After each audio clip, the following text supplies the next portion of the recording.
सर्वच मान्यवर उपस्थित आहेत आणि माझी विनंती आहे का सर्वांना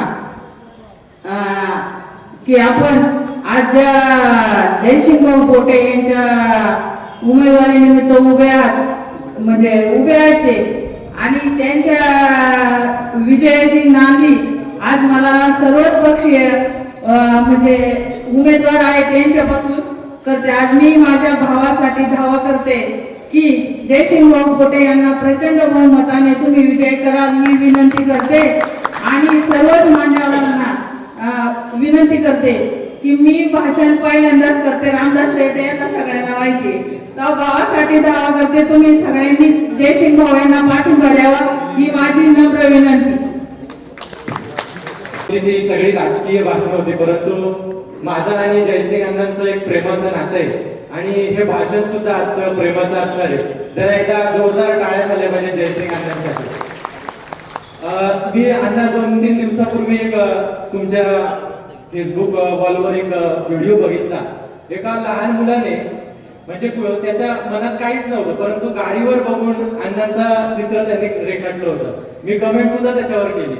तर मला अण्णा तुम्हाला एक सांगायचं आहे की तुमच्यावरचं प्रेम आमच्या तरुण मंडळींचं कधीच कमी होणार नाही, कारण तुम्ही एक असं व्यक्तिमत्व आहे जसं आम्ही तुम्हाला प्रेम देतो तसं तुम्ही सुद्धा आम्हाला पुन्हा तेच प्रेम परत देता।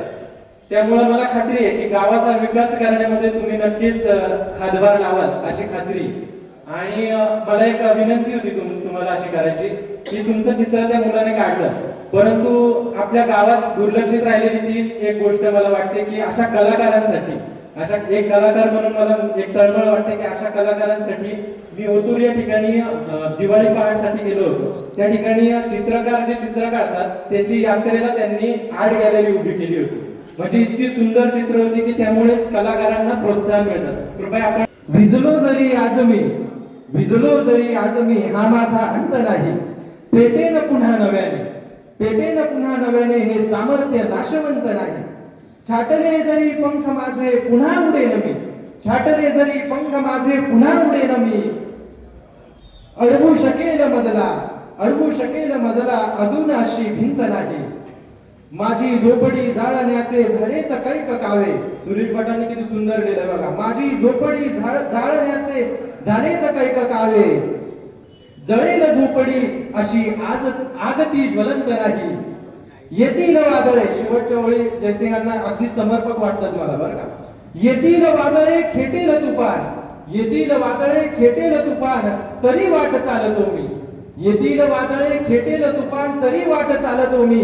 अडथळ्यांना भिवून अडखळणे पावलांना पसंत नाही। जयसिंग अण्णांना सगळ्यांनी एकत्र येऊन सपोर्ट करा। एवढंच तरी जायचं, कोणातरी हॉस्पिटलला भेटायचं, कोणातरी रुग्णाचं काहीतरी घडलेलं काम करून द्यायचं, त्यांनी ऑर्डर द्यायची की असं कर, मी आपलं कोणातरी फोन फिरवायचा, आमचं काम चालू। हे चालायचं संध्याकाळी मध्यंतरीच्या काळामध्ये रात्री 12-1-2 वाजता एखादा पेशंट घेऊन पुण्याला जाणार।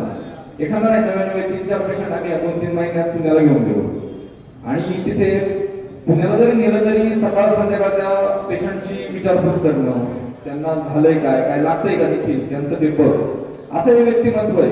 या व्यक्तिमत्व सोबत काम करताना अक्षरशः खूप छान वाटतं। या मध्यंतरीच्या काळामध्ये जेव्हा त्या व्यक्तिमत्वासोबत काम करण्यासाठी काम चालू केलं, खूपदा असं ऐकलं जायचं की थोडा रागीट स्वभाव आहे।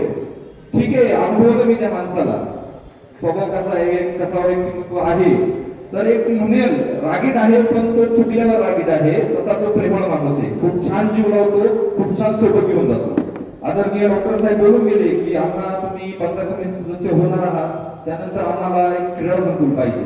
तर मी सर्वांना सांगू इच्छितो की येणाऱ्या काळात आम्हाला पंचायत समिती सदस्य नक्कीच होणार आहे। माझी ही आपली ट्रस्ट असतील किंवा सर्व ग्रामस्थांना विनंती आहे, कुठेतरी खरं जागा उपलब्ध करून द्या। आम्ही एक छान असा प्लॅन केलाय की डॉक्टर APJ अब्दुल कलाम साहेबांच्या स्मृतीसाठी आपण एक छान असा अभ्यासिका संकुल उभारतोय, अब्दुल कलाम साहेबांचं स्मारक उभारतोय आणि त्याच ठिकाणी एखादं क्रीडा संकुल उभारण्याचं आपलं स्वप्न आहे।